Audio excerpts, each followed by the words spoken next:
Feud is a game that, so far as my memory takes me, could likely take the honour of being the very first game I ever completed. There's a good few reasons for this. In comparison to 90% of all of the Spectrum titles, it was a relatively simple game to play, and one that was never really designed to be overly difficult in the first place.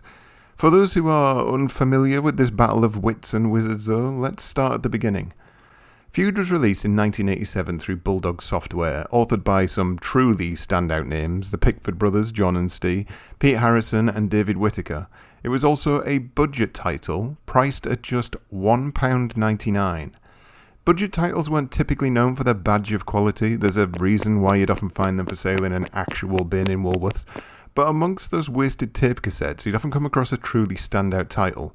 Something that actually worked was also a bonus. Something that played well was the gold tier. And something that was imaginative and original, well, those things were once in a blue bin bag. Feud, as you may have guessed from my lead-up, was one of those games. Truly, there was very little like it at the time, and I can't think of many games like it now. You take charge of your plump, balding wizard, Learic, and it's your task to take out that purple bell-end wizard, Leonoric, for reasons that I've never really outlined. I think wizards must just be like cats or something, they just fight over territory. According to the storyline though, these two cauldron botherers are brothers, and, as mentioned, for reasons unknown, they've got into a fight and now want to kill each other. The storyline itself is written in a wonderfully conversational way through the eyes of one of the innocent villagers. No one knows how long we've been here. Even old Albert don't recall them coming, and he reckons he might be over 100. We didn't mind when they kept themselves to themselves. I mean, all we want is a bit of peace and quiet and leave to go about our business. We're simple folk here in Little Dulford, and we can't be done with magic and spells. I never did hold with folk meddling in things best left alone. We'd see 'em, of course, in the forest picking toadstools and such like. Or perhaps one would pop up into the Ike's shop for herbs and stuff, but by and large they left us normal folk alone, and that's how we like it.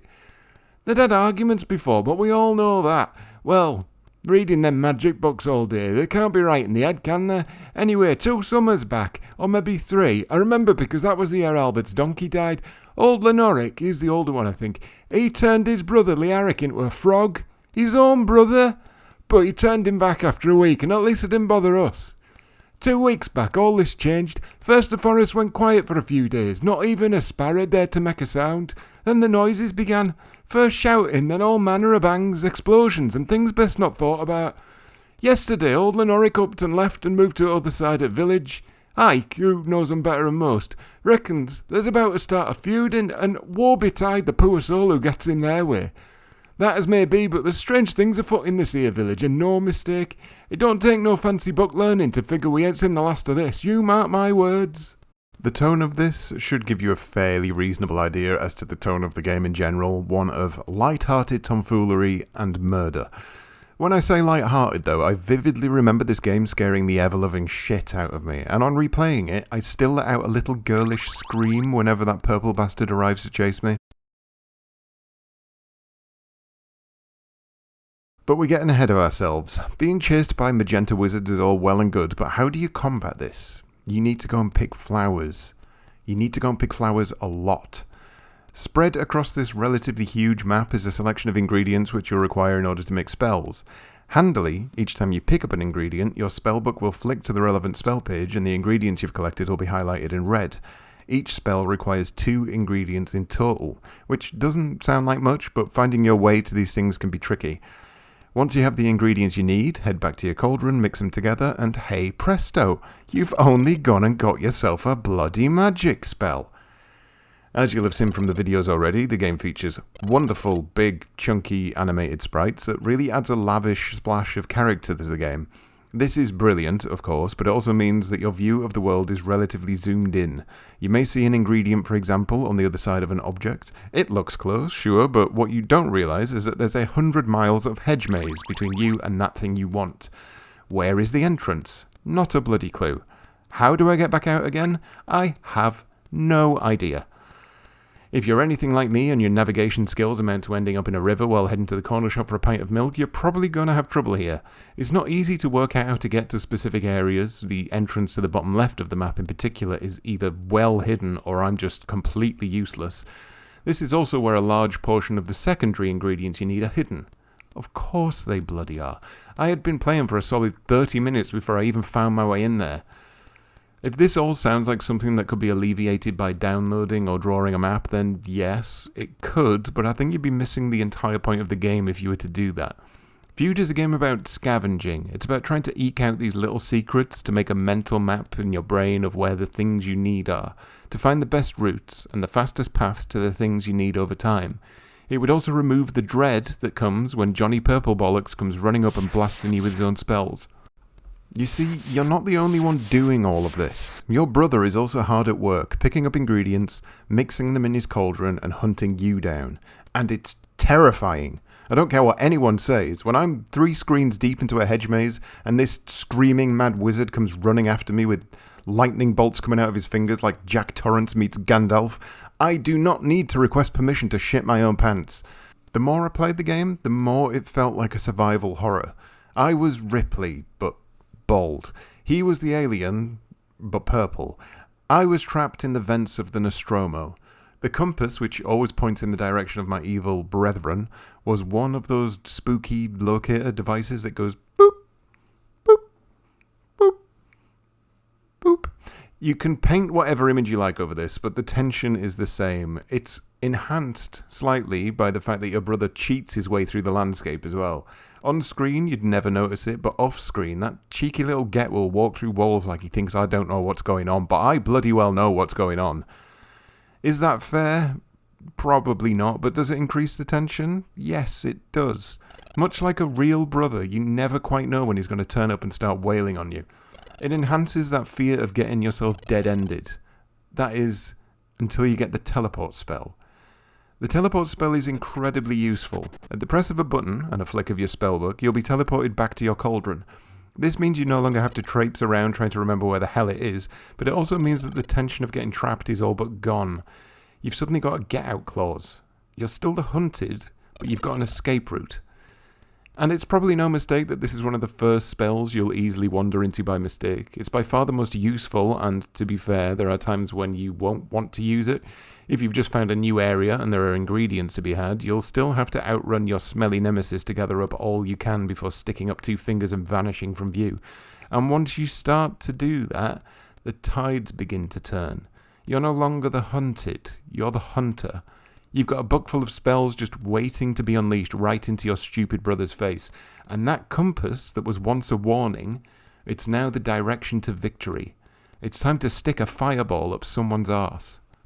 Or, well, maybe not a fireball. It might be another spell that isn't half as useful. Let's take a look at the list, shall we? 1. Teleport. This we've already covered. It sends you back to your cauldron and doubles up as a get-out-of-jail-free card. 2. Protect. This one is a shield. It doesn't last very long. It's not great. 3. Sprites. It fires things at your brother. This is good. You need this. 4. Zombie. You create a zombie that, in my experience, is largely useless. 5. Swift. You run fast for an unnecessarily short amount of time. 6. Freeze. You can freeze your brother in place. Sort of useful-ish. 7. Doppelganger. Makes another version of you to distract your brother. Also largely useless. 8. Invisible. Makes you invisible. I presume this is just a show-off, as in practical terms, it's pretty pointless. 9. Reverse. Okay, this is just why. You make your brother walk backwards. This has no application whatsoever apart from making your brother look even more of a dickhead. 10. Heal. You can heal yourself. Pretty useful. 11. Fireball. Now we're talking. 12. Lightning. Once again, you're still talking. So here's where things start to unpick themselves, so to speak. 12 spells is a relatively expansive selection of magical choices, but you're probably only going to actually want 4 of them. 5 at most if you need to heal. There are only 3 spells that do the all-important face damage: Sprites, Fireball, and Lightning. In a one-on-one battle, those are all you really need. There are 12 spells though, which means there are 24 ingredients to find altogether, and you'll find that the ingredients you need for those spells that really matter are the ones that are hidden away in the places that are the toughest to get to. And in one particular area, there's no less than about 4 ingredients all in the same place. This leads to wide expanses of the game being fairly barren. This is a pretty big map, one that loops back around on itself horizontally, and when you're first getting used to the lay of the land, you can end up walking screen after screen after screen and finding nothing, because the stuff you need is actually all squirreled away off the beaten track. Which would be fine, but I think it leads to the biggest issue with Feud, and it's also the reason why it was one of the first games I ever completed. Once you know where those ingredients you need are, and you can consistently make a beeline for them, all that tension, all that character, all of those interesting elements disappear like a rabbit in a hat. Feud changes once you know the lay of the land. There's no random elements to the game, so these ingredients that you need are always going to be in exactly the same place. You only really need 6 ingredients to win. Get those 6 ingredients, find your brother, spaff them all at him, and if he's not dead, rinse and repeat. Even before all of that starts to bring you down, the emptiness of the map can begin to drag. When you're not being chased by the purple conqueror, you largely just walk. It's a bit like playing Pac-Man, but they've forgotten to add the dots and the ghosts in. There's no interactivity. There's no signs of life outside a few villagers who don't really react to anything that's going on. There's just you. Just you on that dusty path to victory. Wandering and wandering until a map begins to form in your head. Much like the gameplay, I'm at a crossroad. I love the game. I have a lot of nostalgia for it, but can I recommend it? If I could teleport us back in time to the day of release with that £1.99 price tag and the sheer newness of the ideas and the quality of the final product, then yes, I'd be recommending the game in a heartbeat. But no matter how much I try to convince my wife I am not a magical wizard and I can't teleport us back through time. So here's the thing. I think I have to recommend the game even if this review leaves off on a downer ending. For those who've never played it, or for those who haven't played it for a long time and haven't visited it since, the core gameplay works great. And if you're scared of purple wizards, then it will truly get your pulse racing whenever he tracks you down. But know that those initial feelings may well be fleeting, because the longer you play the game, the more you look behind that curtain, and the easier it becomes to see those sparks of magic as mere parlour tricks. That all being said, as an aside, I feel like Feud is absolutely ripe for a remake. Pull that view out a little and let me see more of my surroundings, perhaps randomly generate elements of the map, or at the very least, the placement of the ingredients. Throw in a 2-player mode? Hell, throw in a whole family of wizards for me to fight against. This is a game that, even for its flaws, has some of the best groundwork for a budget Spectrum game that I've seen, and it's a damn shame that, to my mind, it's never been expanded on. It's a wonderful idea that seems to have been largely left to rot in the woods, and it deserves far more than that. We adore her, we adore her, doing things in her very special way. We adore her, nothing surer.